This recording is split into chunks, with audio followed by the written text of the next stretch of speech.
அன்பர்களே, நண்பர்களே, உங்கள் பாலுவின் இனிய காலை வணக்கம்.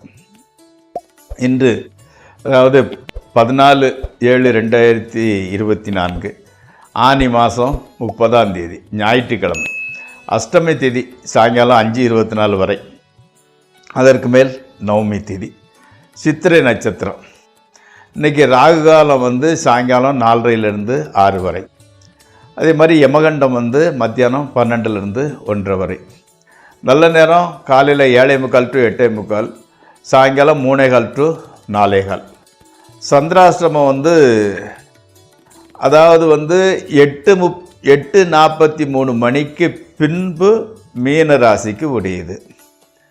அதே மாதிரி அணிய வேண்டிய உடையின் நிறம் பிங்க் அல்லது மெரூன், அணியக்கூடாதது ப்ளூ அல்லது பிளாக். அதே மாதிரி அந்த சாப்பிட வேண்டியது துவரம்பருப்பில் செஞ்சது சாம்பார் அல்லது பருப்பு சாப்பிடலாம்.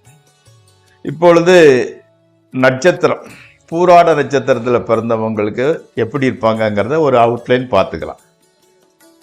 பூராட நட்சத்திரத்தில் பிறந்தவங்க சற்று உயரமான தோற்றம். அதே மாதிரி கொஞ்சம் நெற்றி ரொம்ப குறுகிய நெற்றி. இந்த நறுமணம், இந்த பெர்ஃப்யூமு இதிலெல்லாம் யூஸ் பண்ணுறதுல ரொம்ப விருப்பம் ஜாஸ்தி. ரொம்ப யோசனை பண்ணக்கூடியவர்.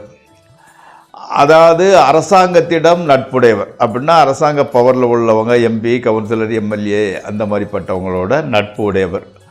உயர்ந்த உத்தியோகத்தில் இருக்கக்கூடியவர். அதே மாதிரி சிற்றுண்டி டிஃபன் செய்கிறதுல கொஞ்சம் இஷ்டம் ஜாஸ்தி.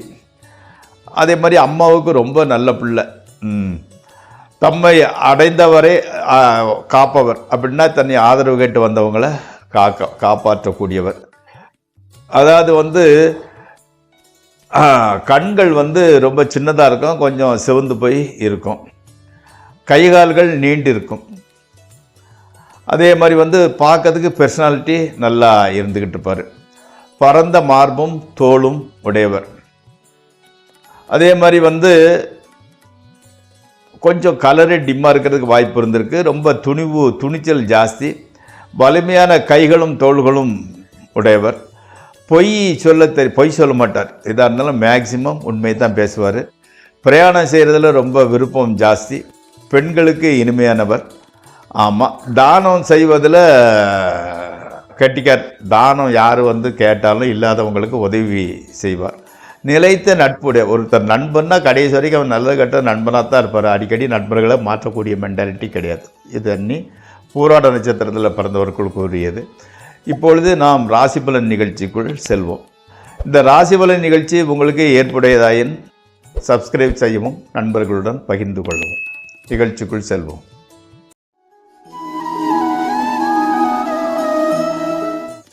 முதலில் மேசராசி.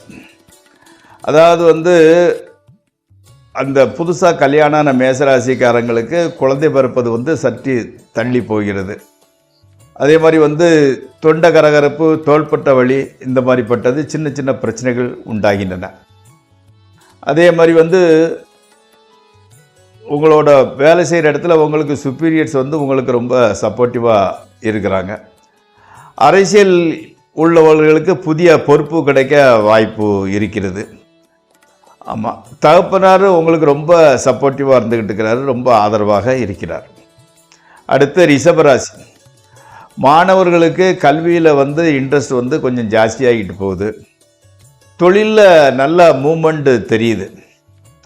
கணவன் மனைவி உறவு ஓரளவு நன்றாகவே இருக்கிறது.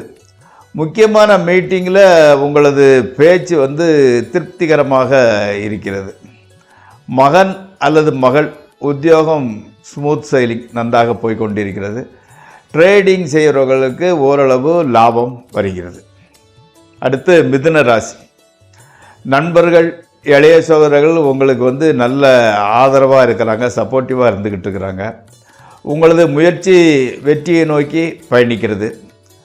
தகப்பனாருக்கு கொஞ்சம் உடல்நிலை கொஞ்சம் டல்லாக தான் இருந்துக்கிட்டு இருக்குது. மனைவிக்கு உங்கள் மேலே உள்ள கோபம் இன்னும் குறையலை. பேச்சு சாமர்த்தியம் நல்லபடி வேலை செய்கிறது. ஆமாம். அடுத்து கடகராசி. தகப்பனார் வேறு ஊரில் இருந்துக்கிட்டு இருக்கிறாரு. பணம் வர்றது வந்து கொஞ்சம் லேட் ஆகுது. கொடுத்த வாக்குறுதியை வந்து காப்பாற்ற முடியலை. அதே மாதிரி வந்து அந்த குடும்பத்தில் வந்து கொஞ்சம் குழப்பமான சூழ்நிலை இருந்துக்கிட்டு இருக்குது. சிறிய இடம் மாற்றங்கள் உண்டாகிறது. உத்தியோகத்தில் வந்து பெரிய பிரச்சனை ஒன்றும் கிடையாது. கணவன் மனைவியில் கூட கொஞ்சம் கொஞ்சம் பிரச்சனை தான் இருந்துக்கிட்டு இருக்கிறது. அடுத்து சிம்மராசி.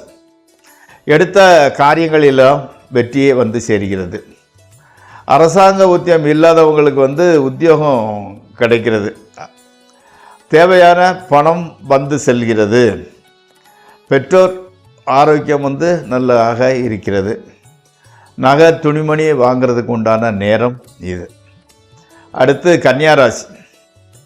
உடன் உத்தியோகம் பார்க்குறவங்களுக்கு வந்து பார்ட்டி கொடுக்குறீங்க. ஆமாம், தொழில் பண்ணுறவங்களுக்கு கூட நல்ல லாபம் கிடைக்குது. அரசியல் தொடர்புடையவர்களுக்கு எதிர்பார்த்த காரியம் நிறைவேறுகிறது. பணப்பழக்க வழக்கம் நல்லா இருக்குது. அம்மாவோட ஹெல்த் இஷ்யூ ஒன்றும் கிடையாது, நன்றாகவே இருக்கிறது. அடுத்து துளாராசி. மூத்த சகோதரர்கள், அதாவது அண்ணன் அல்லது அக்கா, வெளிநாடு போக வேண்டிய சூழ்நிலை உருவாகிறது. நண்பர்கள் வந்து ரொம்ப சப்போர்ட்டிவாக இருந்துக்கிட்டு இருக்கிறாங்க. டெய்லி சூரிய நமஸ்காரம் பண்ணிக்கிட்டு வாங்க. எண்ணிய காரியங்கள்லாம் தடையின்றி நிறைவேறும். அந்த சூரிய நமஸ்காரத்துக்கு அவ்வளோ சக்தி இருக்கின்றது. ஆத்மபலம் உங்களுக்கு வந்து நல்லாக இருக்கிறது. பணம் மட்டும் கொஞ்சம் டைட்டாக இருந்துக்கிட்டு ரெக்கவர் ஆகிரும். அடுத்து விருச்சிக ராசி. உத்தியோகம் பார்க்குறவங்களுக்கு உத்தியோகத்தில் கொஞ்சம் பிரச்சனை இருந்துக்கிட்டு இருக்கு. அதுதான் மைண்டில் ரொம்ப டென்ஷனாக இருந்துக்கிட்டு இருக்குது. அதே மாதிரி வந்து அந்த கோர்ட்டு பிரச்சனை கூட மனசை வந்து கொஞ்சம் அரிச்சிக்கிட்டே தான் இருந்துக்கிட்டு இருக்குது. ஆனால் பயப்படக்கூடிய அளவுக்கு இன்ஸ்டண்ட்டாக எதுவும் நடக்க போகிறது இல்லை. உங்களது மூதாதையர் செஞ்ச புண்ணியம் எல்லாமே நன்றாகவே நடக்கும், கவலையை விடுக. அடுத்து தனுசு ராசி. நண்பர்கள் வந்து வெளிநாட்டுக்கு வர சொல்லி வலியுறுத்துகிறார்கள். அங்கே நல்லா இருக்கடா, வேலையில் ஒன்றும் டென்ஷன் கிடையாது, வா இப்படிங்கிற மாதிரி சொல்லி வலியுறுத்துகிறார்கள். ஆமாம், அதே மாதிரி வந்து ஹஸ்பண்ட் அண்ட் ஒய்ஃப் மத்தியில் சின்ன கருத்து வேறுபாடுகள். பணம் கூட சரியாக ரொட்டேஷன் ஆக மாட்டேங்குது. அதனால் வந்து உத்தியோகம் பார்க்குறதுல வந்து ஈடுபாடு கொஞ்சம் கம்மியாக தெரிகிறது. இம்போர்ட் எக்ஸ்போர்ட் செய்கிறவங்களுக்கு மிகப்பெரிய முன்னேற்றம். வாகன பற்றாக்குறை ஏற்படுகிறது. அதனால் புதுசாக வாகனங்கள் லீஸுக்கோ விலைக்கோ வாங்க வேண்டிய சூழலை உருவாகிறது. அடுத்து மகர ராசி. உடல் ஆரோக்கியத்தில் வந்து கொஞ்சம் கவனமாக இருங்க. அதே மாதிரி வந்து தகப்பனார் வழி சொத்து ப்ராப்பர்ட்டியில் கொஞ்சம் பிரச்சனை இருந்துக்கிட்டு இருக்குது. அதே மாதிரி வந்து தோள்பட்ட வலி, த்ரோட் இன்ஃபெக்ஷனு போன்ற சின்ன சின்ன பிரச்சனைகள் வந்து போய் செல்கின்றன. கணவன் மனைவி ரிலேஷன்ஷிப்பு நல்லா தான் இருந்துக்கிட்டு இருக்குது. காதலர்களுக்கு மிகவும் சந்தோஷமான நாள். ஆமாம். அடுத்து கும்பராசி. பெண் பார்க்கும் நிகழ்ச்சி நடக்கப் போகிறது. வியாபாரம் செய்கிறவங்களுக்கு நல்ல லாபம் வருகிறது. ஆமாம், புதிய கிளைத்தொழில் ஒன்று இது அதாவது வந்து அந்த நீங்கள் பார்க்கக்கூடிய தொழிலுக்கு ஆதரவான சின்ன தொழிலை கூட, கிளைத்தொழிலை கூட ஆரம்பிக்க போகிறீர்கள். தாய் தந்தம் மீது ரொம்ப பாசம் வச்சுக்கிட்டு இருக்கிறீங்க. பணப்பழக்கம் ஓரளவு நல்லா தான் இருந்துக்கிட்டு இருக்கு. கடன் வந்து கொஞ்சம் ஜாஸ்தி ஆகிட்டு போகுது. அடுத்து மீனராசி. புதிய துணிமணி, நகை இதெல்லாம் வாங்குறீங்க. தொழிலில் வந்து புதிய ஆர்டர்கள் வருகின்றன. ஓகே, வீட்டுக்கு வந்தாலே டென்ஷனும் வந்துடுது. வெளியே இருக்கும்போது ஒரு பிரச்சனையும் தெரியவில்லை. கணவன் மனைவி ரிலேஷன்ஷிப் ஓகே, நன்றாகவே இருக்கிறது. உத்தியோகம் பார்க்குற இடத்துல வந்து சுப்பீரியர்ஸ் வந்து பாராட்டும்படி நடந்துக்கிறீங்க. உத்தியோகத்தை வந்து செய்கிற வேலையை கரெக்டாக நீட்டாக செஞ்சிடுறீங்க. நண்பர்களே, இந்த ராசி பலன் நிகழ்ச்சி இத்துடன் முடிவடைகிறது. நாளை மீண்டும் சந்திப்போம்.